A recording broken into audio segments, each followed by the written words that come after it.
just do it. Don't think about it. Try it for yourself and you will experience it. You will notice it. It's an unbelievable thing. But it took a long time for me, and I didn't want other people to go through that. Somebody does something nice for us and it's like, what's the hidden agenda? Why are you being so nice to me? Yeah. You hear people say that a lot. Why are you being so nice to me? So that's something we hear a lot, but we don't, so we don't recognize that, well, that person's in their survival mode right now. They feel that if we're being nice, then there's something wrong. I'm Jane. Yeah. Thank you very much to join this kind of very nice interview about your healing center and the journey with ZenoWell. So Matt, thank you for joining us for this afternoon's discussion. So first, could you introduce yourself a little bit and the center a little bit? Thank you for inviting me, and it's a pleasure to talk about this stuff with you. So my name is Matt Little. I'm PESONA JIWA here in Bali. We are a wellness retreat, so we're very clinical in our approach. But we combine that with holistic approaches, which is Bali is land of spiritual awakenings. It would be without being able to kind of combine the two, it would seem like a really bad thing. I think your healing retreat or your healing center wellness center is a very, very beautiful place. Last year, we just dropped by, without any notice, but it's kind of a very special and beautiful journey for me, for my team, for Rhea, Yenny. We just showed other colleagues the pictures we took in Bali in your wellness center and show them the discussion video we had last time about how ZenoWell fits into your philosophy when you are running the wellness center. I think it's a beautiful combination, actually, just like you said, the clinical part with the holistic healing philosophy or events or activity is kind of put a lot of Western things and with the Eastern cultural stuff together. And also last time we also discussed the polyvagal theory, how you integrate this kind of beautiful theory into your healing process with the clients. I think all the things we have discussed actually are some of them are exactly the philosophy support ZenoWell to make the product better for our customers. Yeah. Next question is a little bit personal. Yeah. I know that last time actually Matt, we share a lot of personal experience or our personal journey, how we think about death, how we think about life, or how we think about longevity or the history of our early days that may influence us. And you also shared me with your history or experience of the drug addiction. You started with a very difficult or hard journey. Then you start there, but now you are a psychotherapist. You are helping a lot of people.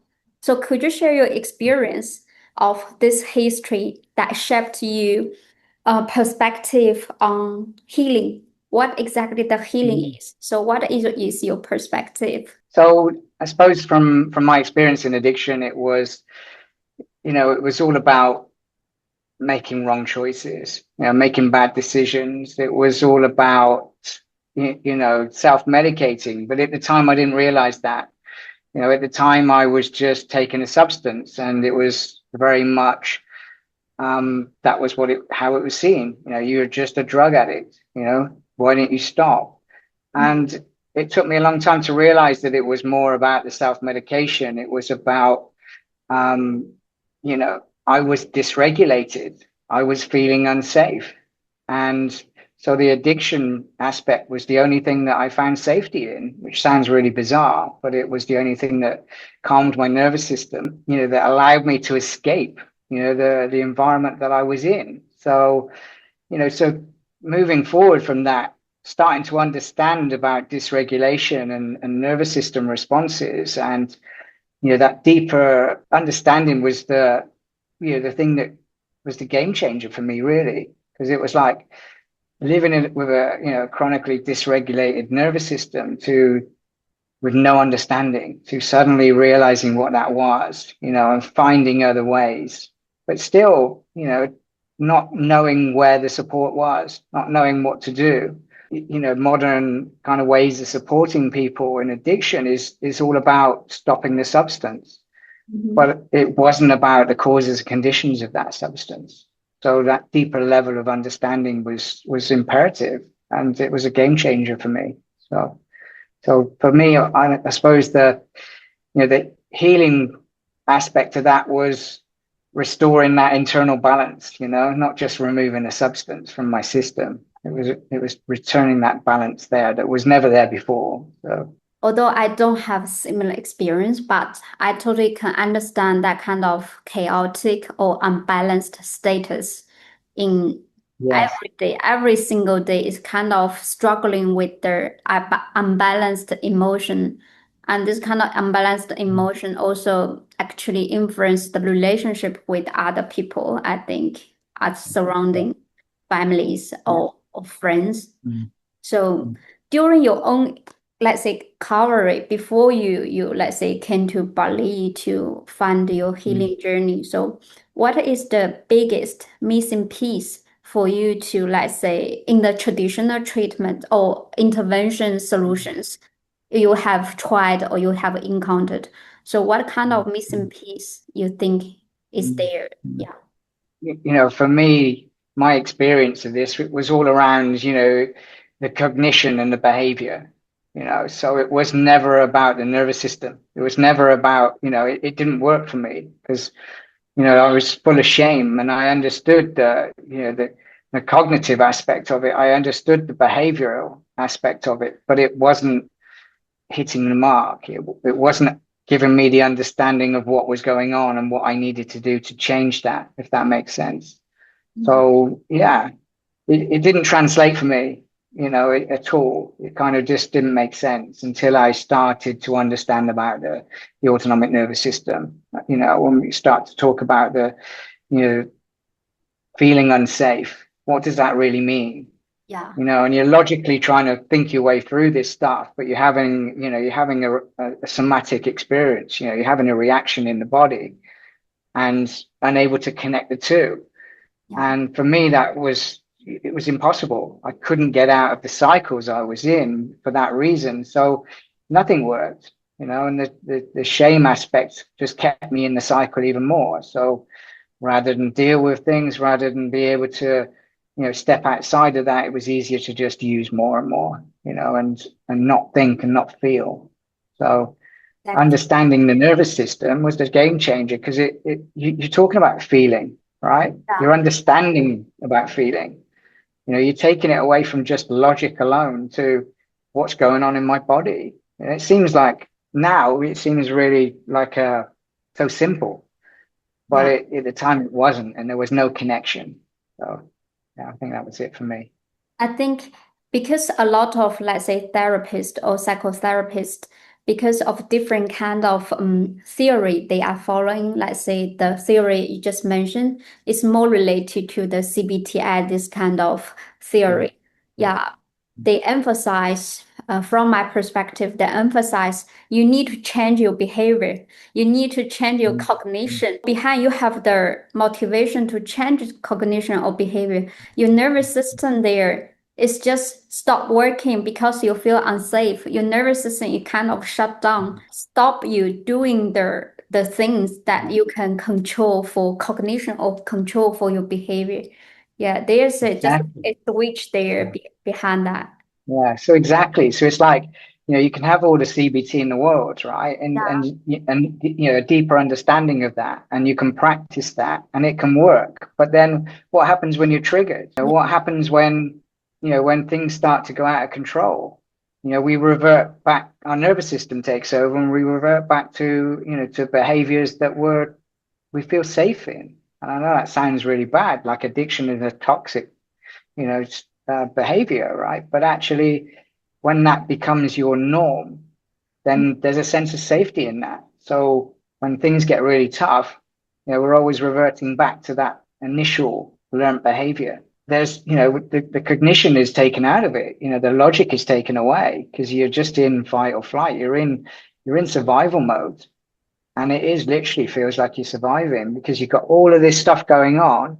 All of the, your body is reacting in a certain way and your brain's going, I don't know what's going on here. And I don't know what to do about it.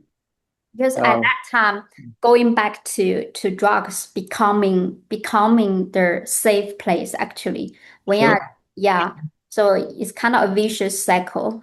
When people or drug addicts are in the fight and flight states, the safe place that let them feel safe, let them calm down is actually the drug actually.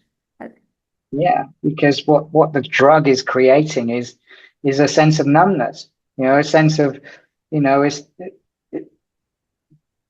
being out of your body in a way. So what is that? When we start to look at what that is, it's disassociation, right? We're creating that with a chemical in order to not think, not feel, and not react. And then when we kind of, we start to come out of that, then we're in survival mode still. So we become very reactive. We become very distrusting, and finally what happens is you become very isolated because you can't trust your environment. You can't trust the people around you. For people to stop thinking, stop reacting in a proper way, stop connecting with people or with the surroundings, and become at the end isolated by the whole world, or isolated by their own reasoning self actually. I think you are a calm, already connected therapist now. You are connecting a lot of friends in this field. I think a lot of professionals in this field, a lot of clients who are suffering from addiction, depression, insomnia, anxiety, or different kind of clients. You are also connecting with us.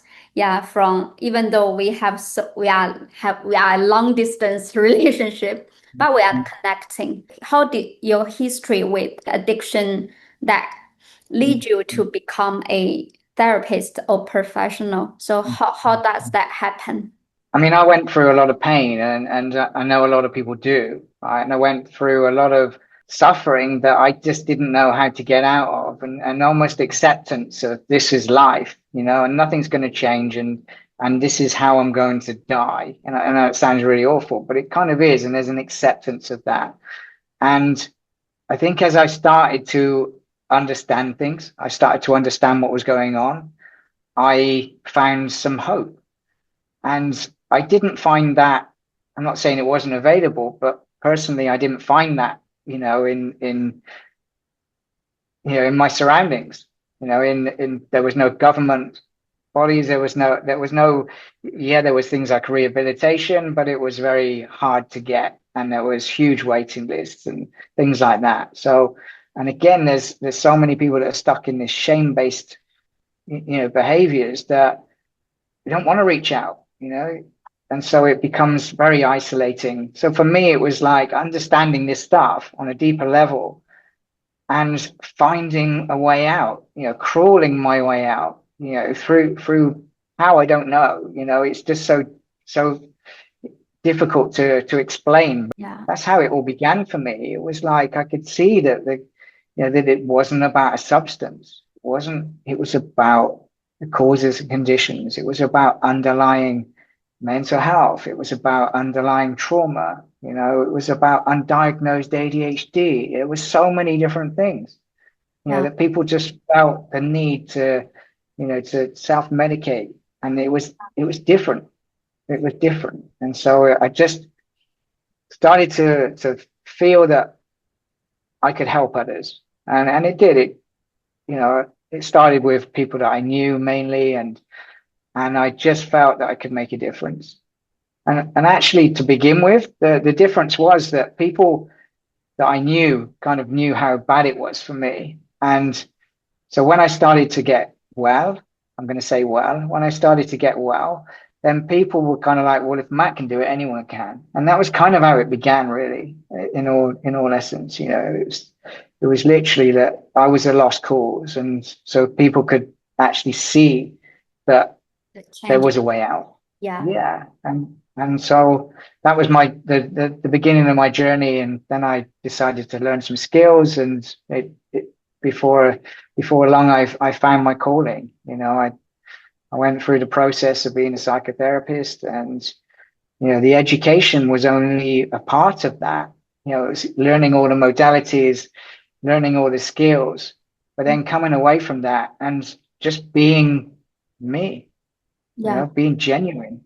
And that's what came across, I think, the most. And that's that genuine relating, you know, it's key to everything. It's just like you can sit in a room with someone and you know, and they know that you know, if that makes sense.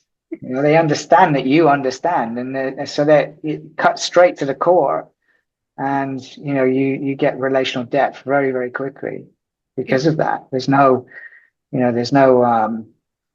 know, just come out of university with all these modalities, and now I'm putting them into practice. I never really looked at that. Never really looked at, okay, I'm using this, I'm using that technique. It was just flow, you know, of genuine relating.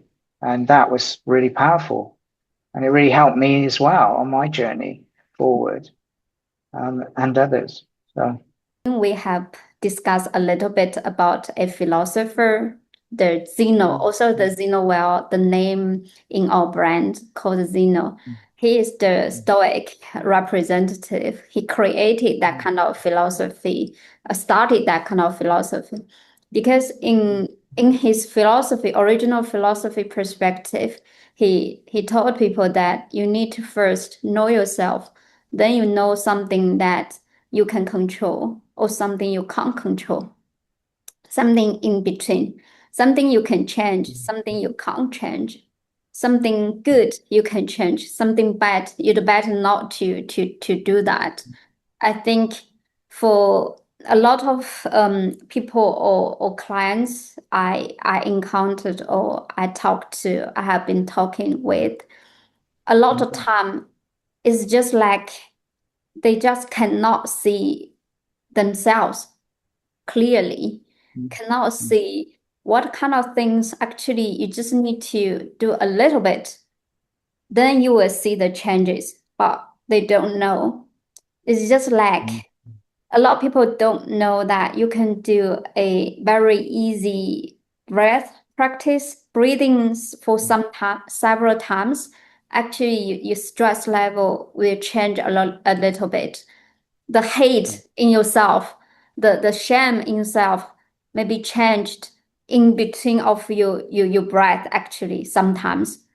because what's happening there, and it's that, you know, that example is really good because it's, you know, the same thing happens when you're doing mindfulness meditation, when you're, you know, when you're using the ZenoWell, the same thing happens is that, you know, when you're creating that space, that's what we're talking about here, those breaths, those deep breaths. You know, we hear the thing, oh, you know, you're angry, right? Count to 10 before you react, you know, and that's the same thing. You're creating space, right? And what you're actually doing is, you know, you're increasing your window of tolerance in that moment. You know, there's the resilient zone, which is, you know, the zone between fight and flight and freeze, you know, where you're kind of like, you're increasing that. So when we're kind of going into a situation which is like, right, okay, hang on, wait a minute. We're increasing our tolerance so that we can manage it. We can stay within our tolerance levels. So, yeah, good example. Small tricks in life is kind of make there's long-term effect of all of these small things. As long as you are more peaceful or you are in a calmer status, or you can switch from a fight flight state to a rest or recovery state with higher efficiency. Actually, the relationship between you and maybe your partner or your family or your friend is kind of, you bring this kind of benefits to them. They will also respond to you. Their emotions are getting better. Their reaction responses will be nicer. So we are kind of creating a nicer environment or connection with other people. It's not new things, but a lot of people just stuck into the fight flight state, do not allow the time or space to build this kind of safety or resilience window, and then come out a little bit. A little bit would be enough, actually, from my own experience. Yeah. No, I totally agree. And it's like you say, building that space is important, but a lot of people don't really understand that. And it's great that today people are having such a deeper understanding of these things. It's like mindfulness meditation. People now understand from the neuroscience perspective of what's happening. So it makes sense now. It's not some woo-woo stuff, Yes. that Yeah. so people do that. And I think when we talk about our families and things, it's like, when we're busy people, we're out, we're dealing with people all day long, and that in itself, even if you're having a great day, just that social aspect, that business aspect, all of those things that you're doing all day long, it takes it out of you and we become exhausted. Yeah. So yeah, there's so much more these days. Yeah. Need to find some safe place or some safe time for ourselves to do some reset, and then to hug the other environment, from work space to the family space or the home space. It's kind of in between. We need to do some transition process for ourselves. Then the relationship will be getting better with the family member. Yeah. Yeah. The thing is this stuff isn't new, right? This stuff has been around for centuries. And even if maybe a couple of generations ago, or even decades ago, maybe 4 or 5 decades ago, people used to sit, on a Sunday, everybody would sit and have breakfast together. They would talk about their day, they would talk about their week, and they would, as a family, they would self-regulate. But this kind of stuff doesn't happen so much anymore. There's people have gone out of those habits, of right, okay, we have the evening meal together. We all sit together, no technology, we just talk about our days. Yes. And this stuff needs to come back, in my opinion. So when you think about that, what's really going on, is when you come home and you're trying to regulate, and disassociate. It's kind of, in a way, it's no different. It's just on maybe micro levels, but looking at the news, kind of you checking emails, you are trying to self-regulate in those moments rather than using each other to self-regulate or to co-regulate. So this is the change, right? And the deeper understanding and knowing that when you co-regulate, then you're on the same page rather than finding yourselves almost battling each other, but you're both trying to do the same thing, ultimately, without really understanding it. Because we can talk about politics, we can talk about history, we can talk about my work stuff. It's all about this kind of this kind of association. It's not dissociation anymore. Yeah. I think that is quite good. It's also help us to co-create, co-build the safe zone for each of us to reset from workspace to the home space. So this kind of small things, every people may know that is important, but the nervous system or the mechanism behind it, a lot of people don't know, but it's super important because it actually helps your nervous system. Yeah. Yes. And it helps with the encouragement to do it, because you don't have a deeper understanding of why you're doing it. Yeah. So it doesn't become a task anymore. It becomes a necessity. Yeah. And and you're creating safe containers. So, okay. So do you have a similar tricks you want to share with other people, that good tricks for you to recite if something triggers you? What kind of small tricks you will do for yourself to be safe, to feel safe, and to reset? Yeah. So yeah, there's many, and it depends where you are, what environment you're in. And I work with this with clients as well because one of the main things we can do is use the senses. Mhm. Now, again, we've been doing this stuff without realizing what we're doing. We talk about mindfulness and people meditation, and people think about sitting cross-legged, listening to a guided, voice or something like that. Well, we can use mindfulness meditation when we're in the queue in the supermarket. Yeah. We can use it when we're feeling dysregulated at any moment. And so we use the senses. Mm.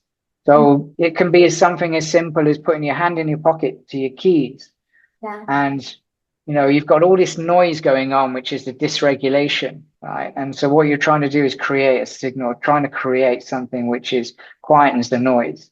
So when you focus on one solitary thing, that creates that signal for you, and it quietens the nervous system and brings down, your brain frequencies. So say the keys in your pocket. So what you do, you count how many keys you have.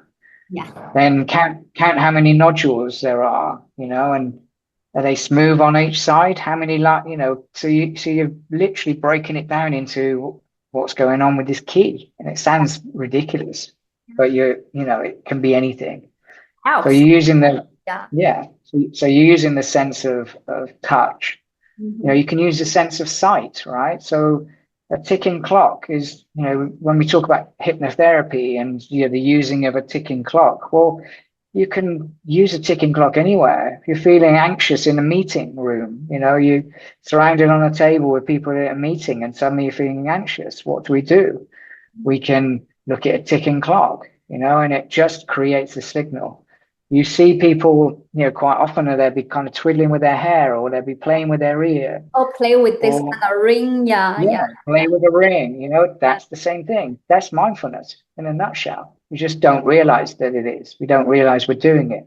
When people are shaking their leg, or rocking their leg, or, that's self-regulation, using a mindfulness technique to lower the brain waves. So Yeah. there's all of these things that we do without realizing we're doing it. But as soon as you realize why you're doing it, it's almost like it's then on steroids Mhm. because you have an awareness around it. So it works even better, Yeah. and even faster. Yeah. Um, the other thing is one of the biggest things is like when people say, oh, if you're really angry or frustrated or, then take a cold shower. Well, Yeah. it's actually, just putting your head underwater, Yeah. because you're removing all of that noise and you're creating a signal. It's one of the best things you can do. Yes. Uh, Or just Splash water for in me, the face. if I feel my heartbeat is so fast or feel anxious, I just put my hand on my chest. I just try to feel the Yeah, heartbeat. Yeah. I just yeah. try to feel Because it to let it what come. you're doing, what Yes. you're actually doing, you're taking it away from something that's going on in here that you're logically trying to think your way through, and you're connecting it to a body reaction, Yeah. right? Yes. So, and this is where the vagal nerve comes in, right? Because it sends the signals, you Yeah. know, it sends the signals down from the brain. The brain is acting on memory and Mm. and experience in the moment, but then it's sending the signals to the body to react, Yeah. to react to that perceived danger. So when you're bringing that hand down to the heart, you're connecting with the body, right? It's not Yeah. just something going on up here that I can't control. I know where it is now. I can feel it. I can sense it. I can name it. I can touch it. And then we can, when we can do that, we can control it. We Yeah, can we slow can it feel it down. better. It's kind of Mm. amplify all the signal. Now it's Yes. your hand sensing the heartbeat, sending the signal through the peripheral nerve to your brain. Your Mm. vagus nerve Mm. is also sensing your heartbeat without any consciousness. But the whole Mm. Mm. system, when the whole system is sensing that your heartbeat is Mm. so fast, because all of Mm. us Mm. actually, we are naturally actually we're naturally fighting for survive. So your brain will automatically Sure. trying Mm. Mm. to control your heartbeat a little bit, do not Mm. to beat too fast because it's dangerous. So Mm. your brain will Mm. automatically to do Mm. this kind of beneficial things for you. Yeah. Yes. Yeah, I mean, when it gets to that, that's where the freeze aspect kicks in, Yeah, right? yeah, You know, yeah, the disassociation. It's to numb us in order for that to happen, yeah. right? So, you know, we have no control over that. You know, Mhm. that's just what our nervous system, our autonomic nervous system will do in order to protect us, Yes, right? because it does not allow us to know, because knowing actually require resources. Without any kind of consciousness of knowing, actually is the efficiency is higher. So autonomic nervous system always work in a very super high efficiency way. We don't know, we don't need to know it. But I think No. currently modern neuroscience tell us you need to know your autonomic nervous system in order to let it work better for you. Yeah. You need to give. But also, yeah, because also what we tend to do is we're trying to fight this stuff, right? Mhm. And we're trying to control it, and we're trying to say, you know, this, I don't want this to happen. But when we start to understand it, we understand that we need our nervous systems to work in this way because Yeah, they are there to protect us, you know, when in survival situations, you know. And so, you know, we want it to work. We just don't want it to overcompensate, or and stuck that's what there, or happens. stuck in that kind Yes. of thing. We need to fight. We need to fight for survival. Yes. We don't need to stuck into this kind of always Mm. fighting, always fighting. Yeah, that is the thing we call it resilience or the switch, right? Yeah. Yeah. Yeah. So as a professional psychotherapist, what was your Mm. first impression with ZenoWell? Yeah, when you tried the Okay. ZenoWell technology. So that let's Mm. tap into the topic. Yes.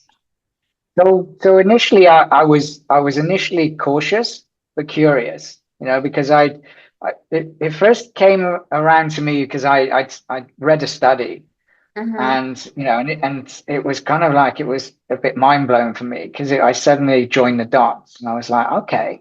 Mhm. So it made a lot of sense, but I was a bit curious because there's lots of different things out there that you know pertain to do certain things, you know, and a lot Yeah. of them don't. So yeah, that was my first impressions.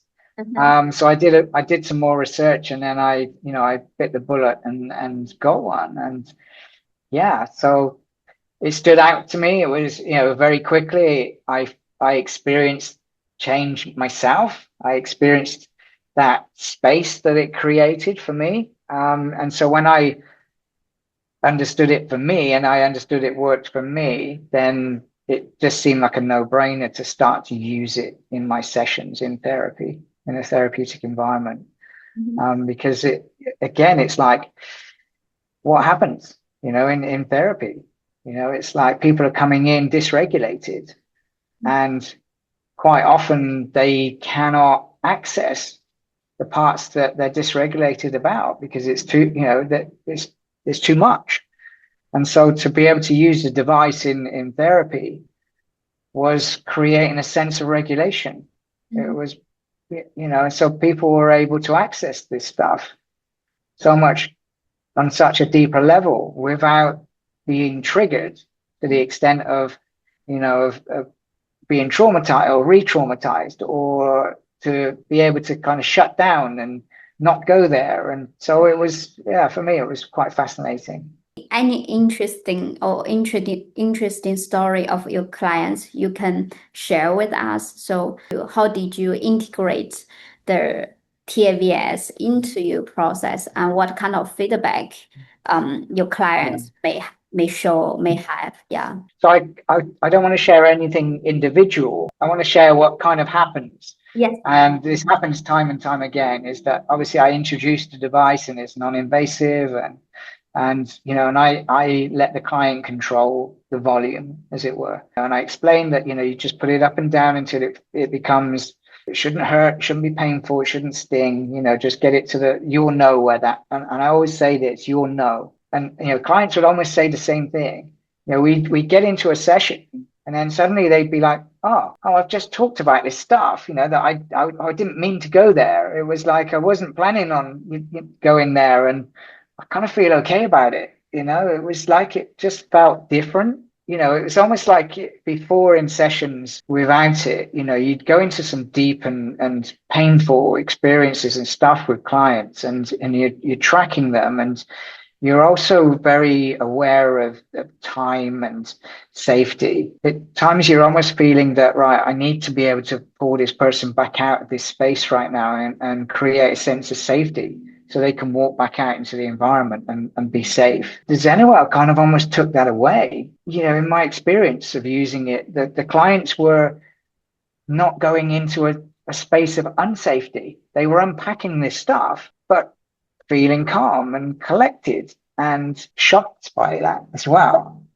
So Yeah. kind of like, oh, hang on, what's going on here? This is something's not, surely it can't be this, surely this device can't do that. And that's kind of, what I got. And one of the other things that kept coming up for multiple clients as well was that because they were in charge of the volume of it, when they started talking about something that was particularly painful. So when they would come in quite dysregulated, I found that they needed to have it up a bit higher, so it was, the frequency was higher or the volume was higher. And as we began talking and unpacking things, they'd be like, oh, that hurts now. And they bring it down. Yeah. So it would start getting lower and lower and lower. But then when we kind of uncovered or hit something that was particularly triggering, they would get a zap. Now, I've not found any kind of scientific backing of why that is, but that's kind of what kept happening. So we would hit something and they'd be like, oh, I just got zapped. So it was almost like, again, as maybe you'll understand the science behind this perhaps in the future, if not now, but it was almost like they were getting the information was going to be an information overload through the vagal nerve, and it was almost stopping it. It was almost kind of going, bang, no, we're not, we're not sending you into a sense of survival right now. We're staying in calm. And so that was quite mind-blowing for me to experience and for my clients. Very interesting, actually. So far, I don't see any science can explain this kind of phenomena. From the first scenario you mentioned, is when people just got stuck into a painful status. Actually, sometimes it's easier for them to tolerate another type of painful thing. It's kind of can switch the attention a little bit to the painful stimulant. Then the painful stimulant can trigger or activate the pain inhibition system in the brain to calm them, to comfort them, to let them to feel not that painful. It's kind of a protection from the brain, the autonomic protection from the brain. Yeah, that is kind of my educational guess, I think.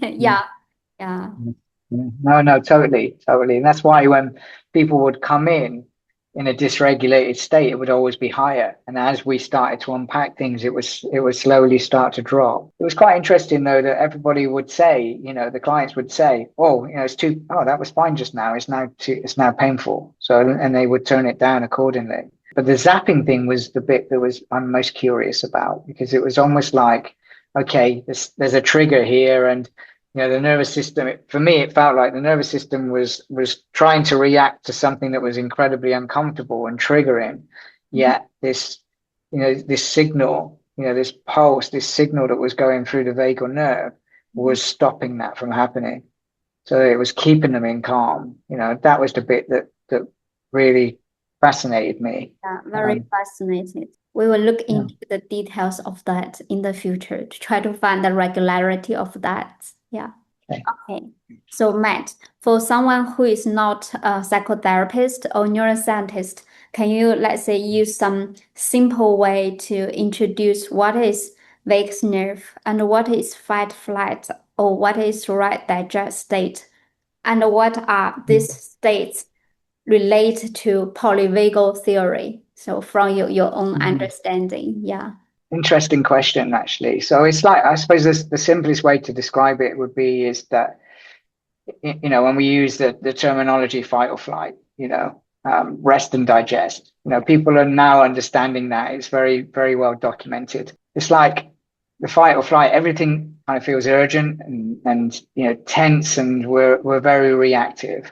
Now, we're quite often unconscious of this. So we could be in an environment where we're actually thinking we're feeling okay, but we are listening out for danger, right? We're almost like waiting to be attacked, and that can be on a micro level or a huge level when we're increasingly triggered and traumatized, and we get stuck in that. We don't realize that we're in that. And one of the ways that I explain it, that I noticed for me personally, was that if I went out somewhere in even in a restaurant is a good example of that.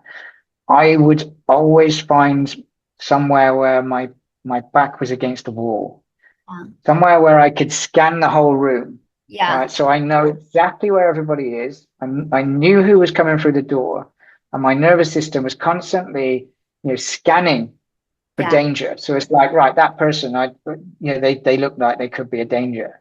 So then I would start to become reactive. Yeah. Now, that means that I could continue and act normally, but then if something happened or that proved that to me that they were a danger, then I would react. So it's kind of like that space that's created when we're in that survival mode is something that we're very, very unaware of, but it affects so much. Multiple things going on, and there's like 5 or 6 things that have gone really well throughout the day, perhaps, and then you have one thing that's gone wrong, right, or hasn't quite gone to plan, and we hyper focus on that one thing, and we beat ourselves up for that one thing that didn't work out as well as it should have. But we've forgotten about the 5 or 6 things that went extremely well, and we're kind of stuck in that survival, in that fight or flight. So I suppose that's kind of my my take on it, really, from a nervous system perspective. So what are we trying to do? We're trying to de-stress. We're trying to find calm. And when we're in calm, obviously the rest and digest. So our body is not tense. So when we're talking about being in fight or flight, then our body starts to react to that, not just our brain. So we stop digesting food, for example. The blood rushes to the heart, lungs, and the muscles. The logic shuts down. We just become blinkered. And you hear people say that it's blinkered, or the red mist, or I don't know what happened. I was just in this zone. And it's because we're in survival, and we're just, how do I get out of this? Whatever means. And so, but the fact that what we don't realize is the digestive system shuts down, so stops working properly. So when we look at things like IBS, irritable bowel, we look at stomach problems. It's because we've got to a place where we're tense all the time, and we don't realize it. And so those things that we don't, that are happening to a lot of people a lot of the time without any real understanding of what it is. I think that's what we should really talk about. People should be talking about this stuff from a nervous system perspective. For me, it's a game changer. When I have an autonomic nervous system diagram that I share with clients, and it has a real breakdown of everything that's going on. The primary states, because fight or flight, what's our reactions? It's either rage or fear. There's nothing in between, right? So we go into a rage, or we're in fear and we run. So ultimately it means that we're not connecting with people. We are just waiting for them to hurt us. So we become very, we're waiting for them to to do us wrong. So it's like. So when that's kind of what I talk about a lot, or I understand a lot, because it's then, what are we trying to do? We're ultimately trying to create a sense of calm, but understanding that we need to react when we need to react. We need to be active alert to react to dangers that do come along, real dangers, not perceived ones. Yes. Mm. Yeah, I think that's a big one for me. You Yes, know, that was is it? very insightful. Yeah. Yeah, yeah. It actually reminds me the one theory in my PhD thesis. The theory is called predictive coding theory. It's kind of Mm, the one, yeah, you mentioned that when you are sitting in a restaurant, you will mm, select a place, you can monitor the surroundings. yeah, You can monitor the waiter. You can monitor the whether the newcomers is your friend you want to meet, you plan to meet, whether there's some danger person just coming in. mm, So your mm. brain is doing all of these kind of things Mm, automatically. mm.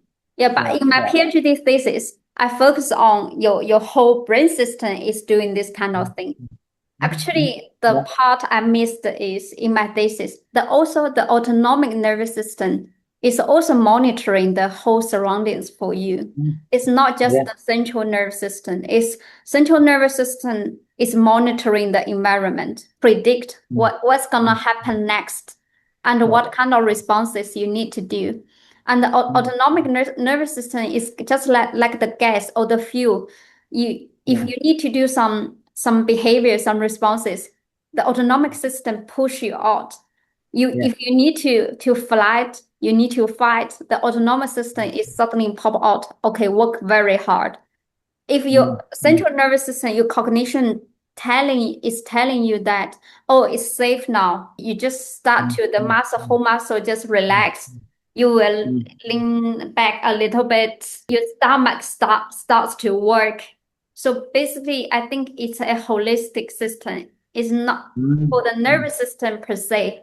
It's not just the vagus nerve or mm, the mm, sympathetic nervous system or the mm, primary nervous system. It's also the central nervous system, your whole system to feel mm. safe. And what's Yeah. that based on? It's based on memory, right? Yes, And based on memory, you are experience. predicting Mm, outside. mm, mm. Yeah. Yeah.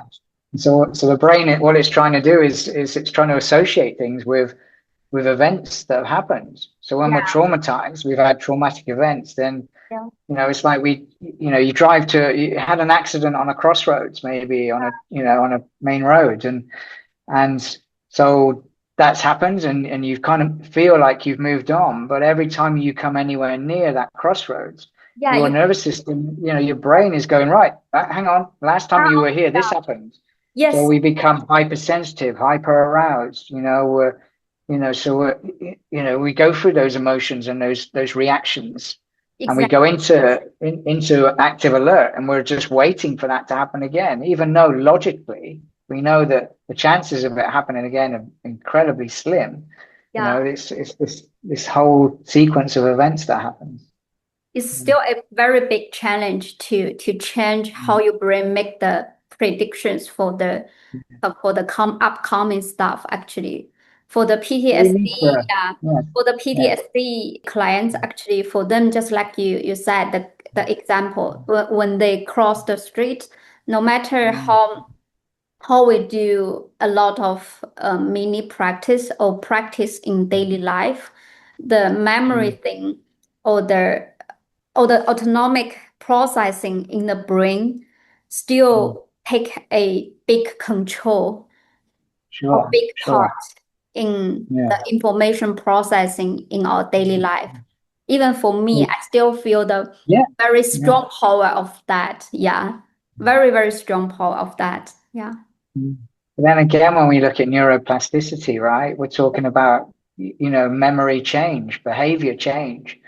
So Mhm. repetition, it's like, and when you say PTSD, it's very, we're talking about extremes here, but when we create that sense of calm, and when it's done with a ZenoWell device, for instance, and that person's feeling triggered, but their nervous system is calm, Yeah. then it's retraining the brain, right? Yes. To, Okay. okay, well, Yeah. when this happens, I don't feel anxious and overwhelmed anymore. I feel calm. So it starts to reassociate. Yeah. And To that create process, new yeah, memory, to create yeah, new emotion memory, absolutely. actually. A Absolutely. lot of So things. then that becomes the new Yes. memory, right? Yeah. Yeah. The memory include the exact events the memory of what happened, and also the memory of how you feel at that time. As long as we create this kind of calm and safe environment, new memory or new emotion memory override the old emotion memory will do a lot of changes in our old system in the brain, such as the amygdala system. So that is the memory for the emotions. So I think the two systems just work with each other. We need to do a lot of things to create the calm, to tell the brain, now you are safe now. All of the things you are worrying about is just nonsense. It's not happening. So it's kind of reinforcement, and this kind of cycles take a long time, I think. I mean, they say between 21 and 90 days is the optimum, right? Yeah. But again, it's not so much that, it's about the repetition. So more so. So it is more complex with PTSD and complex PTSD and things like that. The thing is you've got the repetition, behavior change, but you've also got the association. So if a traumatic event is the brain now associates that with calm, rather than distress, then it's quite confusing to begin with for the brain, because it's like, oh, okay, but then it doesn't react.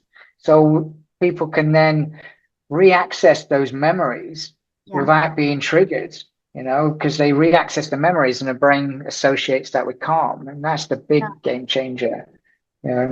Recreate the bridge, actually break the old bridge and recreate a new bridge between two things.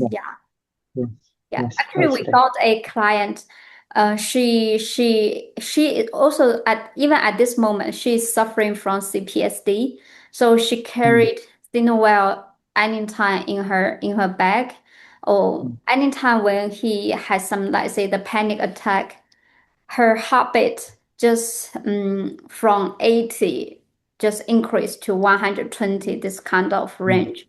And she feel that the difficulty of breath and the chaotic things in the frontal head. So for her, it's still a long way to go. She went to a lot of therapy, but what kind of things I think I can recommend her is to do small things, not just like say to do some training for a long time, yoga class for a long time, go to meditation center for a long time. All of these things actually didn't help her too much, actually. So but again, it's when we look at this again, we look at repetition, and I'll bring ZenoWell back in there now, because when we do the 28-day retreats, with ZenoWell, so it's about every day. It's like someone comes in and they're stuck in their survival, their fight or flight, right? And then they use it, every day. So to begin with, they it's almost like, what is calm? Never really experienced calm, and I say this a lot. It's almost like, the only time that you really experience calm is when, like maybe 10 o'clock at night, the doors are locked, your phone switched off, nobody's going to come in, there's no one's going to phone you. And then you might get this brief moment of like, oh, so what, so when people are coming in and we're getting them to use the ZenoWell every day, it's like, use the meditation mode in the morning. Now they're experiencing a short period, 20 minutes of calm, right? But that's how they're starting their day. So they're getting into that, that ritual and routine of starting with this calm feeling. And so they are going to, there are going to be, of course, triggers. There are going to be things that go on which send them out of that. But then they get used to coming back into the ZenoWell and using it again in moments when they need to. And, throughout the day. And that in itself is creating that calm. And so over time, again, the brain is recalibrating. And so, that's one of the real big things I found with using your devices, is that people experiencing that for themselves. But it's also the disbelief in a way, quite often, and myself included, you're like, oh, okay, well, another device, Yeah. and another thing that's out on the market, right? Okay, Yeah. but Yeah. this is tried and tested, and people are, often are kind of like, well, this it's actually really doing something, It's like Yeah. so yeah, used over a period of 28 days. Mhm. It for us. It's had massive effects because it's created a 28-day window of behavior change. Yeah. And people, because it's every day, it's multiple times a day in different situations, it's already done a lot of the work, Mhm. So people go away with a device, and they take it away with them. It's their device at the end of the retreat. And so they get into the habit. And Yeah. we get people that are like, yeah, 3 months, I'm still using my device every day. I'm still feeling okay. I had a bit of a wobble, but I forgot to use my ZenoWell, and then I did, and then I used it, and everything was okay. So it was, the feedback is really, really good, really positive. Yeah. Okay. So Matt, I think in your retreat center, you designed this kind of 28-day program. So after the clients go home, did you encounter this kind of case, the effects just decay, just disappear? So the anxiety or stress just find them again. So what would you recommend your clients to do if this kind of thing happen again? This is the thing, is that, and this is across the board, really, we forget what's good for us. Yeah. And I can probably say 99.9% of the time when people, that leave and kind of go through these things, and this is from, my experience of working in rehab, and they go home and things start to go wrong. And it's like, well, what's the first thing that's happened? Well, I stopped doing the things that were good for me, right? And so people don't realize it. It's just like, we set healthy routines, and that's every day, kind of waking up and doing the same healthy routine. But we try and do something that a client can replicate when they go home, Yeah. right? So that, of course, you can't have a yoga, maybe you can, but often you can't have a yoga instructor come around your house every morning, 8 o'clock. Yeah. But you can still do yoga at home, through an app or YouTube. So we do things that people can recreate. And when they leave, they leave with a structure, they leave with a schedule that they can continue with. And often when things are starting to go wrong again, it's because they've forgotten about the structure, or slowly over time think, oh, I can't be bothered to do that today, and then they stop doing it. But for us, the TAVNS has been a big change for us with our TAVNS retreat, because we give a device. Mhm. They go away with a device. So that, we do the check-ins, and we're like, still using your device, and they're like, yeah, yeah, or, oh no, I stopped, I forgot. So it's like, that reminder is really important. But I think moving forward, we can increase that. We can have, collaboration or whatever. We can create something where they have those daily reminders. I think that's what you're building right now. We are building Yeah. this kind of AI agent, or we call it Vegas GPT, to be Yeah.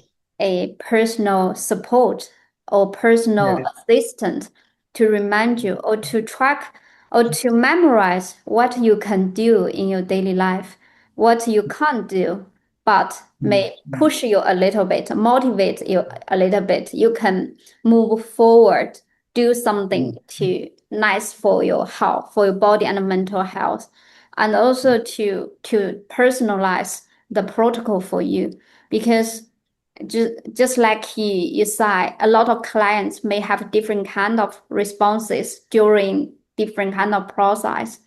So when you are very painful, very, very stressful, what kind of protocol or frequency we can send to you or recommend you to use?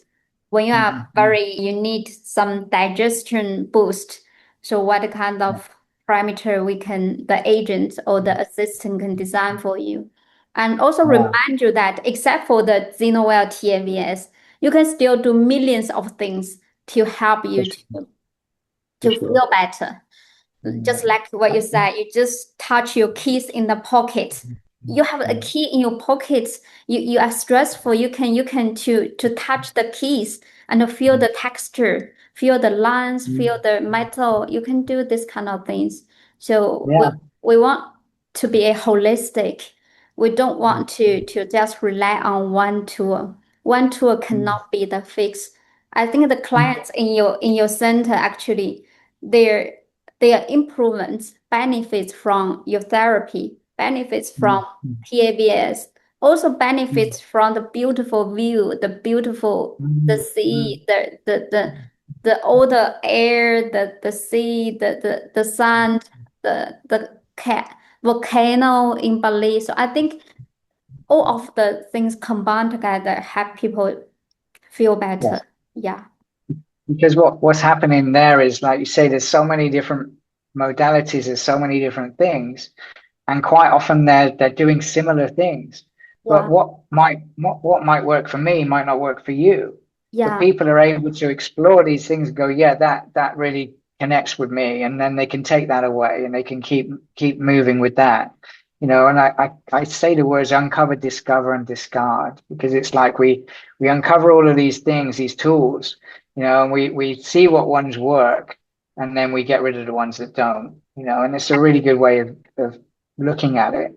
But also, understanding us, that into our survival, that we the logic is beginning to shut down or is inaccessible. So we can't get our way out of it. But with this AI device you're talking about, and it's connecting to your wearable device or your Apple Watch or whatever it is, then it's going to be reading your vitals. It's going to be maybe recognizing these peaks before you do. Exactly. So then it's be able to give you the device, right? Okay, you need to go for a 5-minute walk right now. Or dip your head underwater, because your heart rate's raising, your blood pressure's going up. So, the future looks amazing, when we look at this stuff. It's just wow. We need to embrace the whole future with the AI power, actually. Actually, I also told the philosophy I always share with my teammates. Although the AI is so crazy these days, in our team, we think the human connection is always the priority. It's kind of behind all the AI agents, all the AI power behind that is always human beings are doing good things. It's always it's yourself is doing the nice things for yourself. So that is still the cornerstone of us doing that, or designing this AI agent, or designing the wearable to know yourself better. Know yourself better can be the cognition. Your own cognition is helping you know yourself. Your emotion, your anxiety, your fate, your whole negative emotion is actually remind you that who you are. Actually, I embrace my own negative emotion. I think all of this are just part of myself, part of me. It's almost like, in a real simple terms, it's like, you've got to create an invoice and you've got lots of figures that you've got to calculate. Well, you can do it by hand, right? Yes. On a piece of paper, but what, if you can use a calculator, then it's going to be more accurate and it's going to be more quicker. So this is kind of the same. It's like, why, we don't need one or the other. It's like human connection, all of that stuff is imperative, but AI can enhance everything. It can, it can be that calculator that works everything out accurately, very quickly, rather than you sitting there working it all out, individually. Yeah, and we also will bring more professionals onto the platform to guide the AI agent to go to the more, let's say, I can't call it that correct way, because I don't know which way is correct. I don't see any journey is correct, but suitable and beneficial journey for individuals. Each person is unique, and each person deserve or need a unique assistant or vagus nerve assistant. That is my expectation of this tool. Yeah. Excited to see that, and experience that.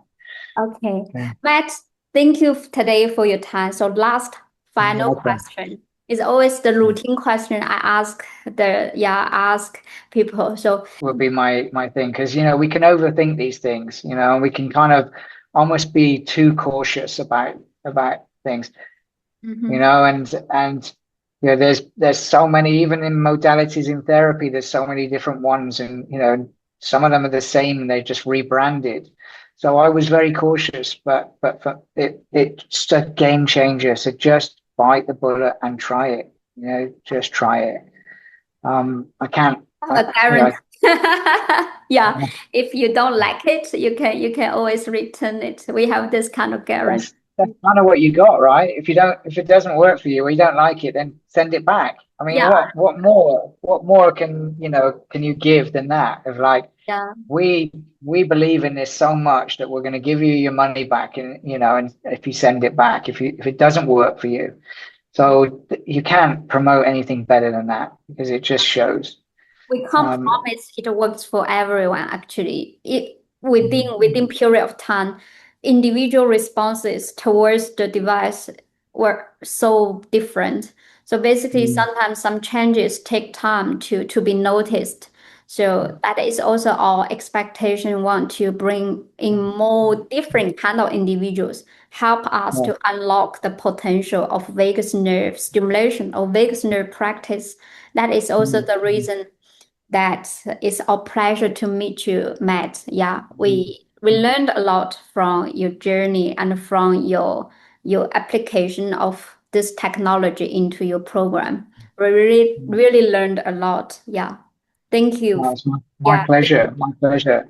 I just want to say one final thing, though. It's like, as well, sometimes we can put everything into one product or one modality or one thing, and then we feel it doesn't work. Yeah. Right. So say our nervous system is at a 10, we are completely exhausted, we're burnt out, we're surviving, right? And we try yoga, for instance, and it's like, oh, it didn't work. I'm still stressed, still anxious. Well, if you're at a 10, then recognize that maybe yoga brought you down to an 8 today. It might not fix the whole problem, right? But then you bring something else in. Maybe try some mindfulness, and that might bring you down to a 6. The TAVNS today, you might be at 10. It might not bring you down to a 0, but it may bring you down to a 7 or an 8. So sometimes we got to use multiple things, for it to work. So and we're very quick at going, oh no, I tried that, didn't work, right? But I always say that to people. It's like, look at it as a scale. Where are you on that scale? 10 being the worst, 0 being the best. Now let's see if you can bring it down and what it takes to bring it down. So TAVNS is a part of that journey. Just baby steps, go first. Yeah. And just recognizing that, because again, when we're in that survival mode or fight or flight, then what are we doing? We're looking for it not to work rather than looking for it to work. So yeah, amazing. Okay, well, it was a pleasure talking to you as always, and I'll see you in Bali. Yeah, or we can meet in Shenzhen or Hong Kong. Yeah, I'd like that. Okay. Yeah. All right. So all right. See you next we'll time. Speak soon. Yeah. Okay. All right. You take care. Have a good rest of your day. Good. Bye bye. Bye bye. Bye bye.